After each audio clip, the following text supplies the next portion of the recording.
YCP హయాంలో ఒక plan ప్రకారమే టీటీడీని దెబ్బతీయాలని చూశారా? భక్తులకు దేవుడిని దూరం చేయాలని ప్లాన్ చేశారా?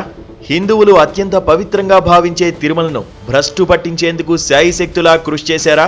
ఇప్పుడు వెలుగులోకి వస్తున్న ఒక్కో అంశాన్ని గమనిస్తుంటే ఇదే నిజమనిపిస్తోంది. ఎందుకంటే ఆ 5 ఏళ్లు అరాచకాలే. అన్ని వ్యవస్థల్ని భ్రష్టు పట్టించారు. పాలనను గాలికొదిలేసి పగ ప్రతీకారాలకే ప్రాధాన్యమిచ్చారు. ఆంధ్రప్రదేశ్ను అవినీతికి అడ్డాగా మార్చేశారు.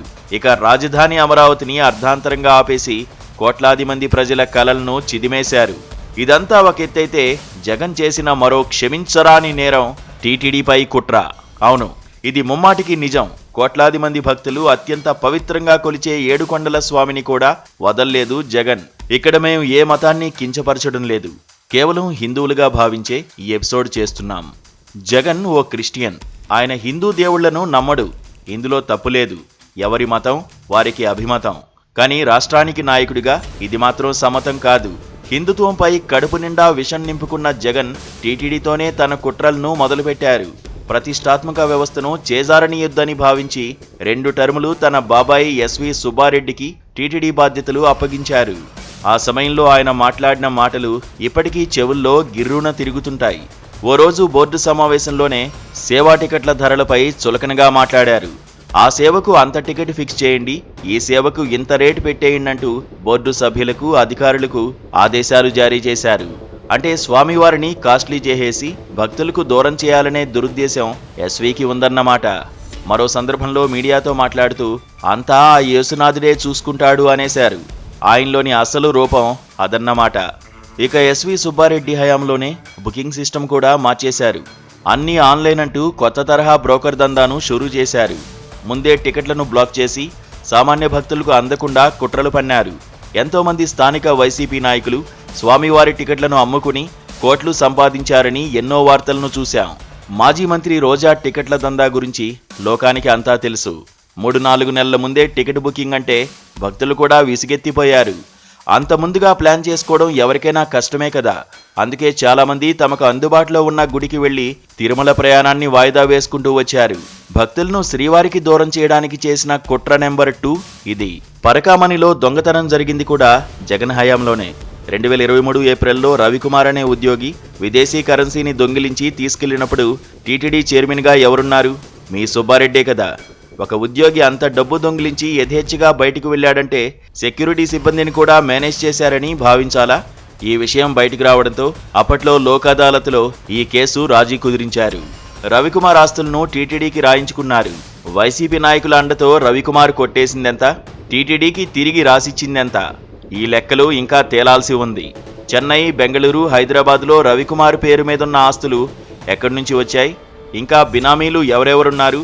ఇదంతా బయటకు రావాల్సిందే. అప్పట్లో టీటీడీ పెద్దల ప్రాబల్యంతోనే ఈ రాజీ జరిగిందన్న ఆరోపణలు ఉన్నాయి. అంటే దేవుడి సొమ్మును దొంగిలించిన వాడికి శిక్ష ఇంతేనా? పైగా పరకామణి దొంగ రవికుమార్ను దాతగా చూపే ప్రయత్నం చేయడం అత్యంత దుర్మార్గం. ఇక తిరుమల లడ్డూలో కల్తీ నెయ్యి వినియోగం, ఇది కూడా ప్రసాదాన్ని అపవిత్రం చేయడమే కదా. మా దేవుడంటే అంత చులకనా మీకు? మేం ప్రశ్నించకపోవచ్చు, మీ రౌడీయిజాన్ని ఎదురించేందుకు మా దమ్ము సరిపోకపోవచ్చు, కానీ దేవుడనేవాడు ఉన్నాడు కదా. ఎప్పుడో ఒకప్పుడు మీ బండారాలు బయటపడ్డం ఖాయం. చుక్క పాలు లేకుండా, నాణ్యమైన నెయ్యి వాడకుండా కోట్లాది లడ్డూలను తయారు చేశారు కదా. భక్తులు మహాప్రసాదంగా భావించే లడ్డూను కల్తీ చేశారు కదా. మీకు పాపం చుట్టుకోదా? సిట్ విచారణలో ఒక్కో మోసం వెలుగు చూస్తుండటంతో భక్తులే కంగు తింటున్నారు. మా దేవుడిపైనే కుట్రలు పన్నారా అని మండిపడుతున్నారు. వైవి సుబ్బారెడ్డి తర్వాత టీటీడీ పగ్గాలను మరోసారి తన సమీప బంధువుకే కట్టబెట్టారు జగన్. వైఎస్ రాజశేఖర్ రెడ్డి ఉమ్మడి ఏపీ సీఎంగా ఉన్నప్పుడు టీటీడీ చైర్మన్గా చేసిన భూమన కరుణాకర్ రెడ్డి 2023 ఆగస్టులో మళ్లీ టీటీడీ చైర్మన్ అయ్యారు. ఇక ఈయన అరాచకాలైతే హద్దే లేదు. నేను హిందువునని గొంతు చించుకునే భూమన పక్కా క్రిస్టియన్. ఇందులో ఎలాంటి సందేహం లేదు.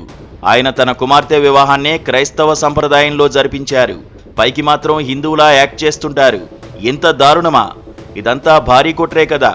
ప్రస్తుతం టీటీడీపై దుష్ప్రచారం చేయడమే భూమనకు జగనిచ్చిన టాస్క్ అని ప్రచారం. చూస్తుంటే నిజమే అనిపిస్తోంది. ఎందుకంటే టీటీడీలో భూమన మనుషులు చాలా మందే ఉన్నారని వింటున్నాం. మరి అలాంటి వాళ్ళు ప్రస్తుత బోర్డుకు ఎలా సాయం చేస్తారు?